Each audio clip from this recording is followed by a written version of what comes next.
Hey guys, Chris here. So, doing an update on both of the bikes, X22, X22R over there. Finally got the X22R registered. So I'm going to give you a little update on the bike. Have about 115 miles on that X22R, and we have almost 900 on the 125. So yeah, let's go over the video, and it'll be a quick one tonight. Cool, so real quick, both bikes still start. The 125 is almost at 900 miles. So I'm just going to give you an idea. Let's go ahead and turn it on so you guys can see how many miles are on it. So I reset here, almost, 868 miles, almost 900 miles. Again, full starts, no problem. So any updates on this? The only updates I really have on this bike is I think I finally figured out what that noise is. So basically, I was told that maybe it was a frame bolt.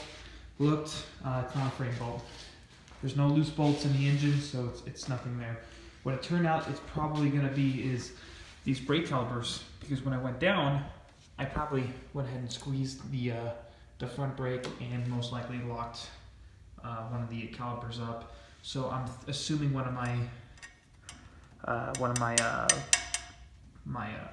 brake pads is kind of bouncing around. Other than that, the 125, the only other issues I have would be just bolts.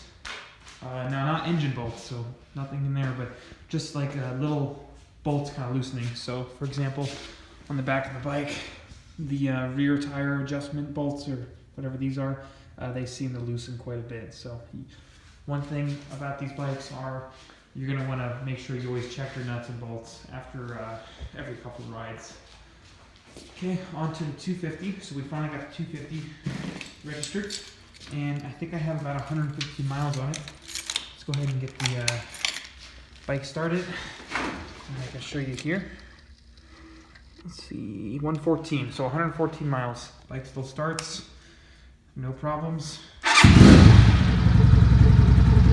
Good start.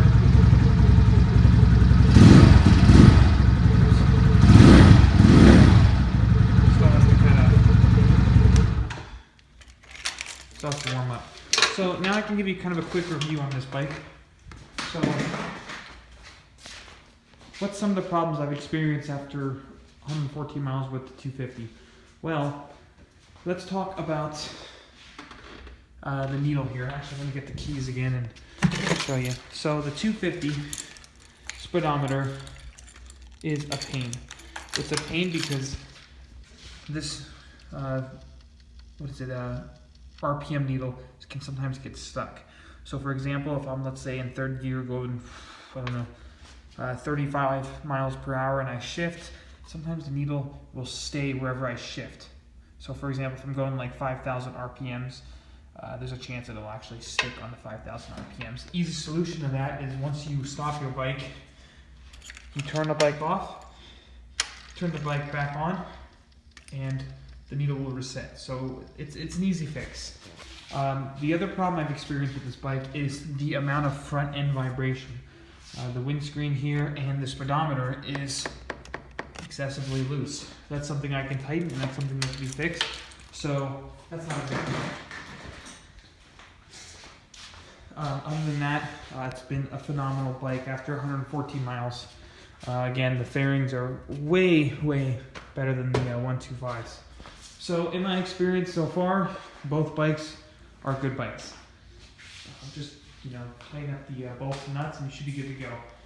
Now, just to kind of let you guys know, the reason I haven't been making videos is this right here. All these boxes here, I'm actually moving. So me and my wife bought my wife and I bought a larger house. So by next week, we're going to be moving in.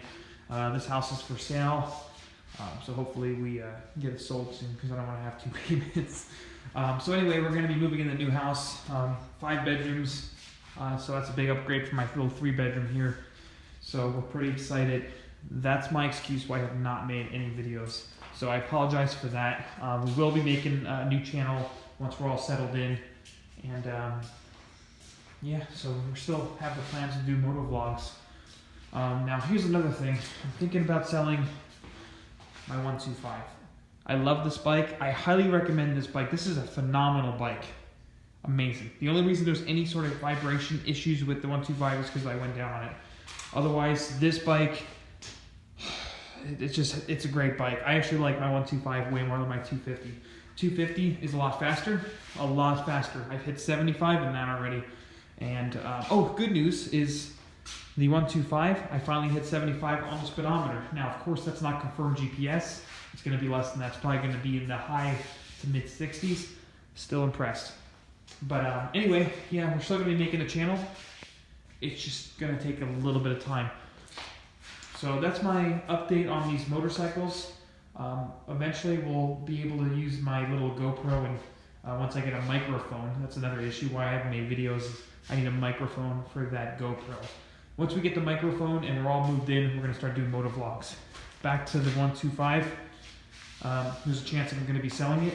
I really want to get a KPR 200, or I'd like to get a review for the x22 GT, which Venom has, so Venom's listening. Maybe we can get a discount on the x22 GT. I'd love to get a discount. I'd love to take that bike and review it. Otherwise, if you can't do that, Venom, consider doing a walk around on that bike. A lot of people, including myself, a year experience riding, wouldn't mind an automatic motorcycle.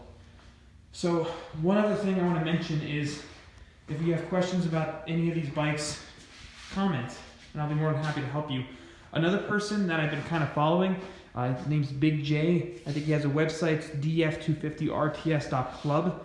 He's real big on this bike. He actually owns one, and he did a lot of modifications.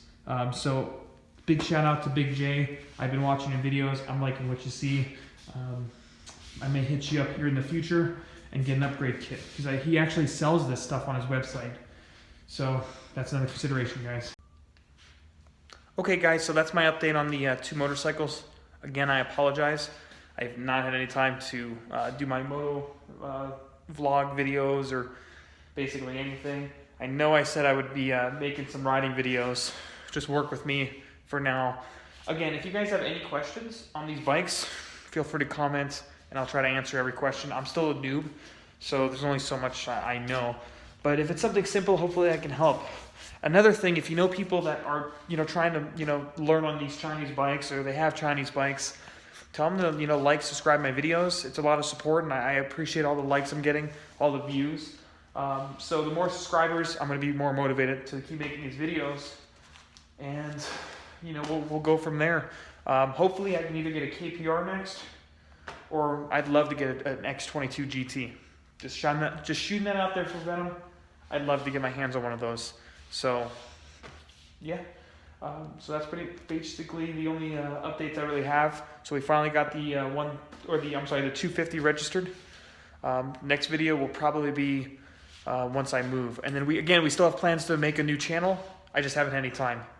So for now, that's it. See you guys.